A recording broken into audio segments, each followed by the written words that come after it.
शेख मोहम्मद आबिद अंसारी सिंधी सेवाणी रहमतुल्लाह अलैह जो तारुफ शेख मोहम्मद आबिद सिंधी अंसारी वल्द अहमद अली अंसारी 11वीं सदी हिजरी दारे सेवण में पैदा थिया।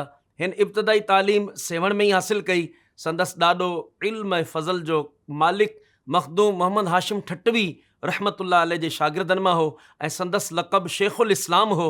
शेख मोहम्मद आबिद पंहिंजे चाचे मुहद्दिस हुसैन अंसारी अलैह रहमा का इल्म पिरायो।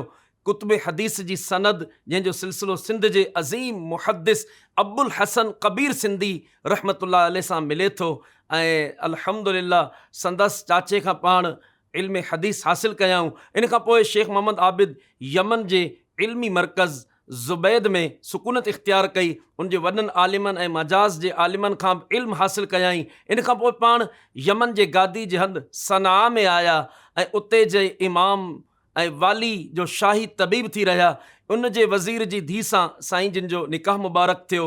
इन सिंधी बुज़ुर्ग खे यमन जे इमाम वटि इहा मक़बूलियत हासिल थी जो हिकु भेरे इन तरफ़ां मिस्र ॾांहुं सफ़ीर बणिजी विया ऐं मिस्र जे वालीअ खे यमन जे इमाम जो हिकु हदियो बि पहुचायाऊं। अहिड़ी रीति हिन सिंधी मुहद्दिस जी मिस्र जे वाली सां तमामु सुठी ॼाण सुञाण थी ऐं मिस्र जे हाकिम हिन जे इल्म ऐं फज़ल खां वाक़िफ़ थिया।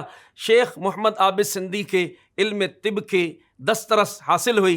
इन खां सवा नहव सर्फ़ फ़िक़्ह हनफ़ी ऐं उसूल फ़िक़्ह ते बि खेसि घणी ॼाण हुई। इन करे हिन खे हुनजे वक़्त जे बगदादी ख़लीफ़े मंसूर बिल्ला हदीदा मां पाण वटि घुरायो ऐं उते हिन केतिरनि ई माण्हुनि खे पंहिंजो शागिर्द बणायो। इन खां पोइ वापसि सिंध आयो ऐं सिंध में संदस मुर्शिद हज़रत मखदूम सुल्तानुल औलिया मोहम्मद ज़मा लवारी वारा बुज़ुर्ग अलैह रहमा जा पोटा मखदूम मोहम्मद ज़मा सानी रहमतुल्लाह ताला जी अक़ीदत में रहिया ऐं कुझु अरसो रहण खां पोइ वरी मिस्र जे हाकिम जे हुकुम ते मदीने मुनव्वरा में रहिया।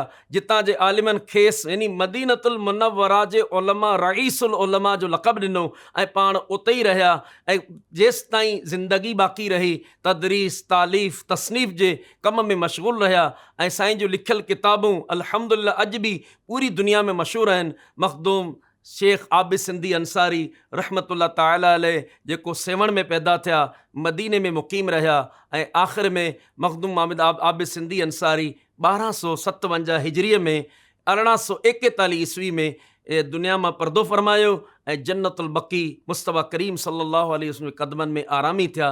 अल्लाह पाक संदस मज़ार ते ला तादाद रहमतनि जो नुज़ूल।